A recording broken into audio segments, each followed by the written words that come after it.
The Shelly Miscavige experience is unique and interesting. Yes. Because she's David Miscavige's wife. I love talking about it. I'm not saying people shouldn't talk about it. The fact that he was so upset with his wife, who'd been working directly with him for so many years, that he literally had to remove her from her post and send her somewhere else and presumably never see her again. Who really knows? I think I'm going to ask this to every Scientologist related person who comes in here, but like, what the fuck is up with Shelly? Like, what is the deal here? Like, what's your take on this? I love talking about Shelly Miscavige. Okay, please. You have the floor. Where to even begin? So the thing is, first of all, the same people who will tell you that Shelly is missing will also tell you exactly where she's working. So can we define missing? I think I've got a different take on this than you might have expected. Shelly Miscavige is a Sea Org member. She has, for decades, worked at the highest levels of Scientology management.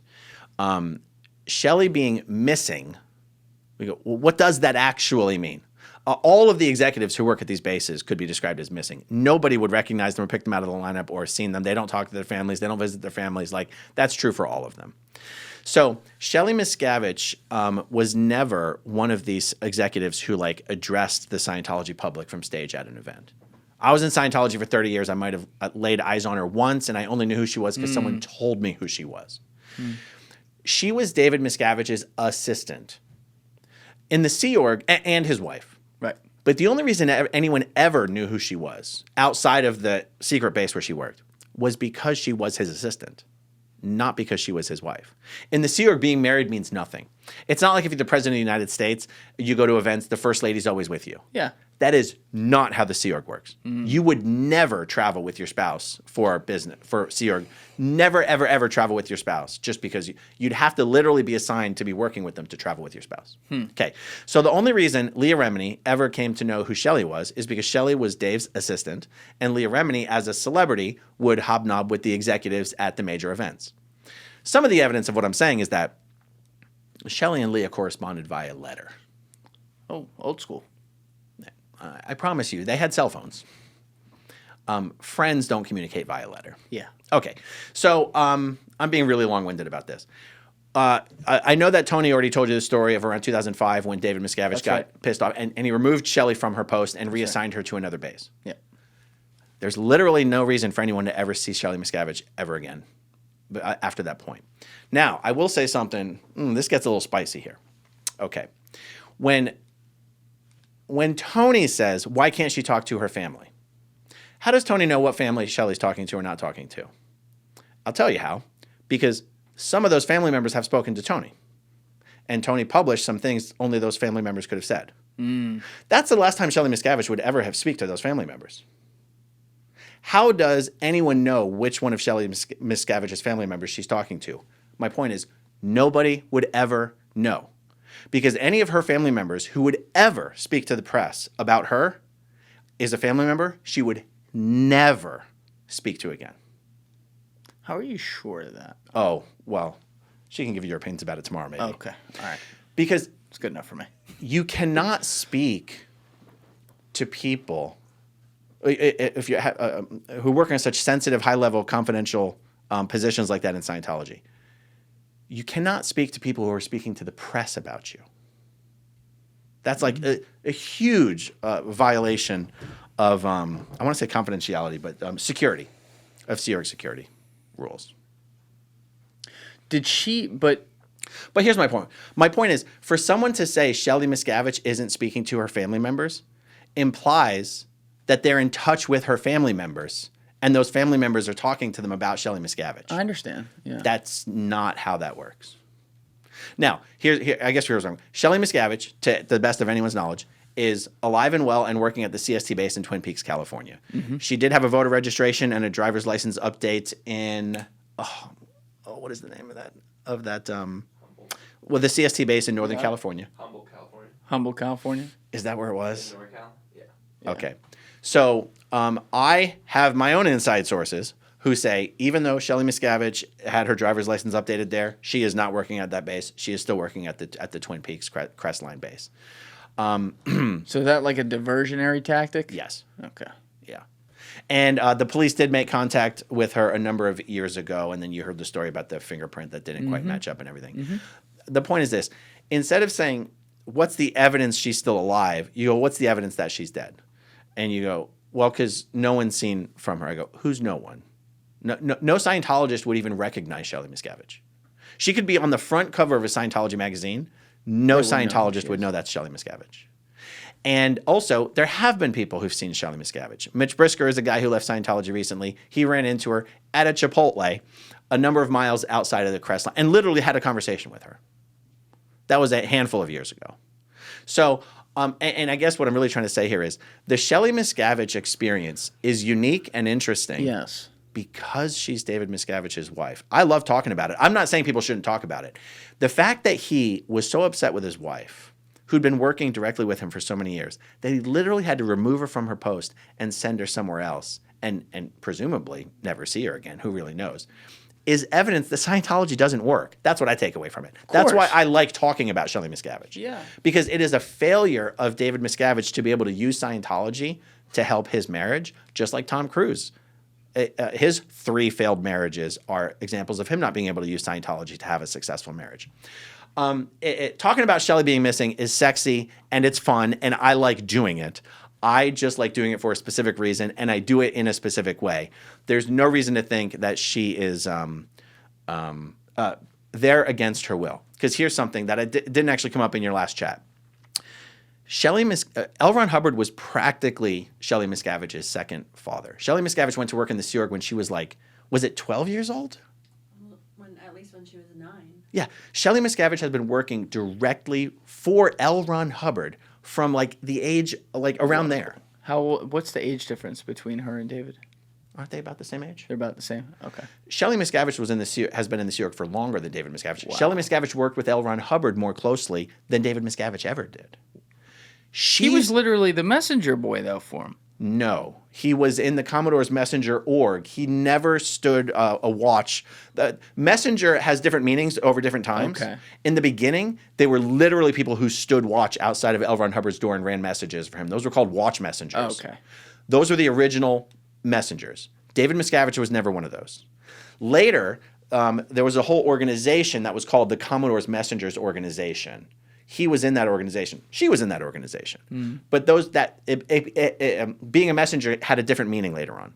Miscavige never worked as closely with L. Ron Hubbard as Shelly did. Okay. And so my point there is Shelly Miscavige is a true believer in Scientology. She's a true believer in the Matrix story that we've discussed. She's a true believer that L. Ron Hubbard is supposed to come back.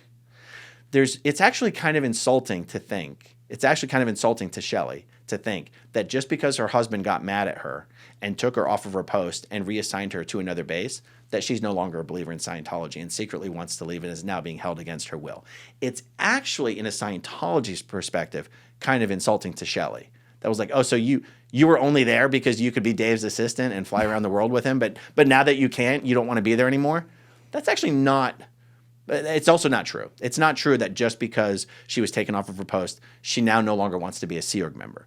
Chances are, and this is where it's ironic, even Leah Remini, in her own TV show about Shelly Miscavige, the episode, at the end said, Mike explained this to her. And then she goes, you're right. She would feel an obligation and a duty to L. Ron Hubbard to be there when he comes back. Of course she wants to be there.